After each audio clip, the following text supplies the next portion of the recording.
Hi, I'm Mark Palish. Good evening and welcome to Sunday Night Live. I'm co-founder of Guhuza.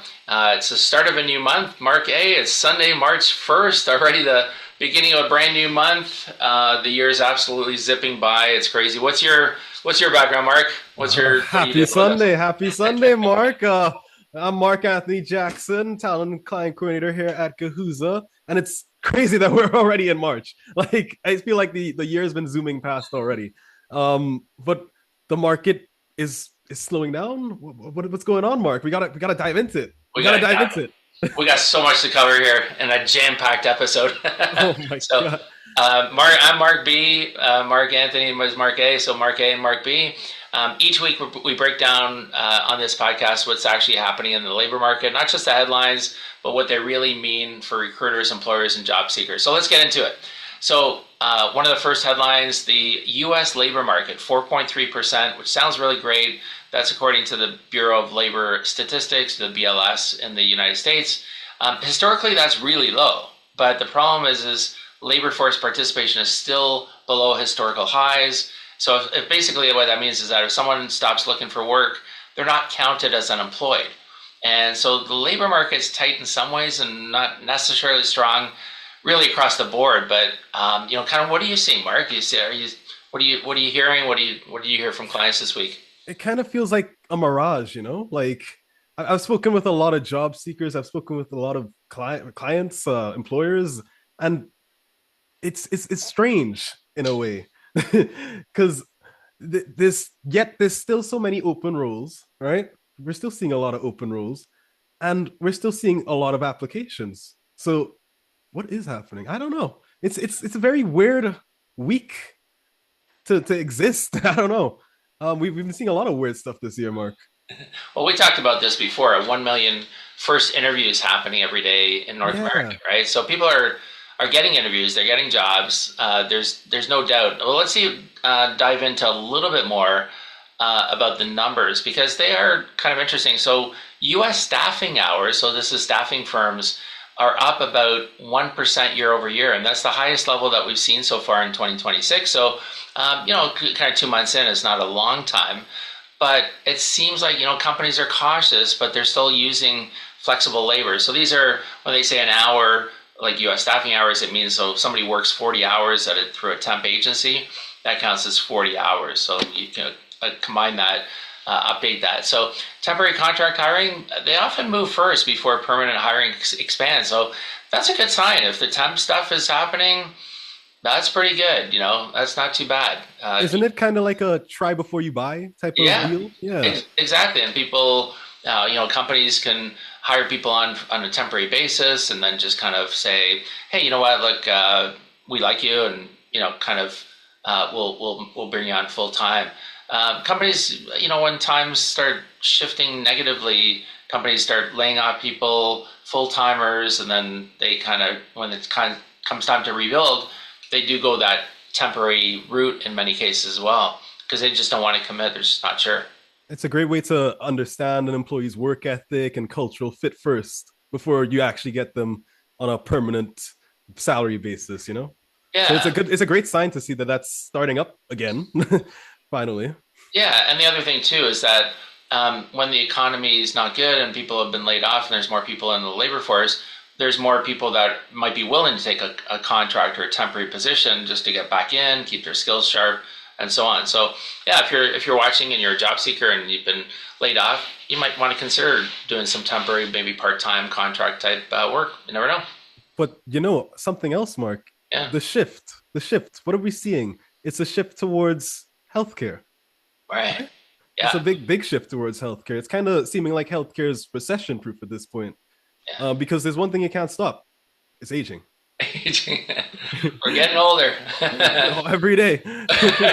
Well, there's a whole big bubble of people that are just moving up the ranks, and yeah, that's creating requirements for long-term care and care-related roles, and healthcare is all fits into that. So recruiting is there in healthcare for sure, but other sectors may feel slower unless they're growth oriented. But yeah, maybe recruiters should be shifting towards more demographic driven industries. We all hear about AI this, ChatGPT, But there's other things that are going on in the world, not just AI.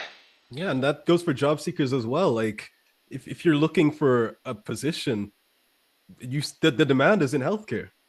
That's where you should be looking. That's where you should be going.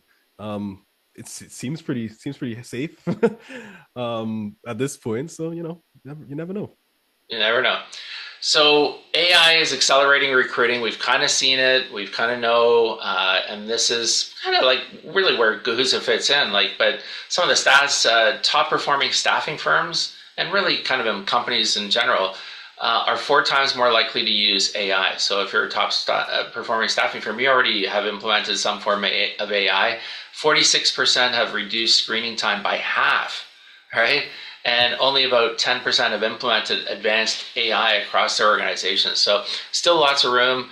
AI is not replacing recruiters anytime soon, but it is speeding up recruiting workflows. And really that's where Guhuza fits. Like, when we thought about Guhuza and just kind of having an opportunity for a company to upload a job, push a button, and start interviewing candidates live on the platform, I mean, that just eliminates all kinds of sourcing, screening, scheduling, and all that. There's no back and forth and no waiting days to connect. Just real-time recruiting in a fast-moving market. Speed matters, and that's what job seekers want too. They want. Mark, I hear it every week, time and time again. People saying I was in these 4 rounds of interviews. It lasted a month, and then nothing. Right? That doesn't feel good. Doesn't No. feel good on either side for the employer and for the job seeker because you've wasted your time on both sides. Yeah. And you add on like not just the process, but there's the getting there, getting to the table, getting to that first step. It's a lot, and it's frustrating, and it's challenging for both recruiters and companies and job seekers. Like If it's. only there was a way to make that process speed up. And I don't know, Mark. Do you have a suggestion? Yeah, what do you think? I see a word on your screen in your top corner there, right? That's a There cool it is. word. And what does that word mean, Mark? What does that word mean? So legal stuff this week too that we heard about. Okay, so this is 2 really interesting cases. So this is a Canadian case. An employee was terminated less than 1 day after starting work, and now the employee is seeking damages of close to $500,000. There's lots of stuff behind it, and anybody watching can certainly read up about it. But probation.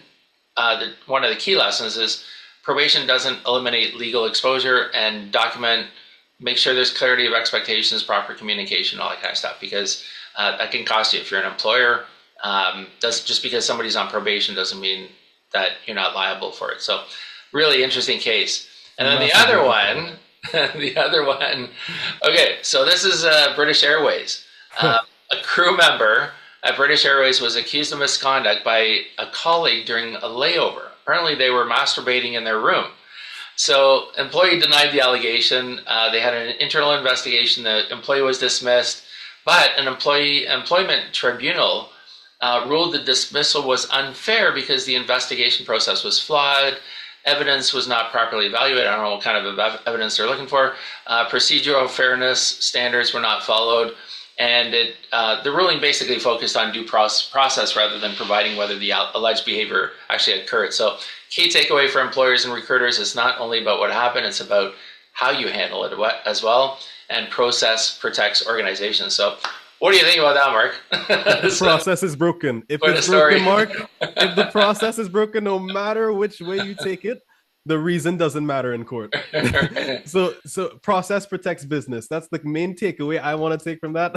Yeah, The story is hilarious. it is crazy. Yeah, But the main takeaway, process protects business. yeah, process it and make sure to have an employment lawyer, right? Because there's lots of stuff like nuances. Employment laws change all the time. You gotta be aware as to what's happening. So, okay, just a couple minutes left. We've got upcoming events every Thursday. You want to talk about your 2 o'clock Eastern time? Yes, just a reminder for everyone, I'm hosting a weekly job seeker. We're coming in, we're connecting, we're sharing thoughts and ideas about what's going on in the market. It's a room for everyone to discuss every Thursday at 2 p.m. Eastern. It's a great spot to talk shop, whether you're a recruiter or you're just looking for work, we'll drop in the Zoom link in the comments. I'm pretty sure, Mark. We'll drop that link in the comments, and yeah, feel free to join. I'm excited. It was a great conversation this week. We had 20 people, 20 plus Absolutely. people. It was amazing. Awesome. Love to see more people. And just, yeah, make sure to sign. We'll put the link in the comment section in this video. Canada Job Expo is happening this Wednesday, March 4th. I'm going to be presenting live in person, 12 o'clock Eastern time. I'm going to talk about job strategy. I'll show people how to use Guhuza as well. And you can visit canadajobexpo.com to register. And then we are in Texas. Texas, Hmm, Mark. Texas. We'll be in Austin and San Antonio late March for some staffing conferences. If you live in the area or are attending events there, reach out to me directly. I'd love to connect in person. And then finally, Would love some barbecue. That's what I would love more. some brisket and some ribs. Mhm. Mhm. You make I can mention something here too. I want people to make sure to hit the subscribe button and follow us on our Spotify, our YouTube, our Instagram, everything. You can connect with us. If you're looking for a role, get a profile on Gahuza. And for employers, stop the back and forth and just start interviewing live. Like save weeks, save time. And I guess from my end, see you next week, Mark. Yeah, it is amazing. Like I go on LinkedIn and I see companies like posting, say, hey, we're hiring. How long is that going to take before you start interviewing people, before you get resumes? Even if it reaches the right audience, you're going to get people who are not relevant to it saying, hey, I'm interested. It's maybe somebody gets tagged. How do they connect with you? It's just, the whole thing is just a mess. So yeah, just use Kahoot, man. It's just so much easier. Yes, see you next Sunday. Don't forget Thursday if you're watching. Join Mark A, and be on and connect with us through there. Thanks so much. Have a great week. Have a great week, guys. See you soon. Take care, everybody.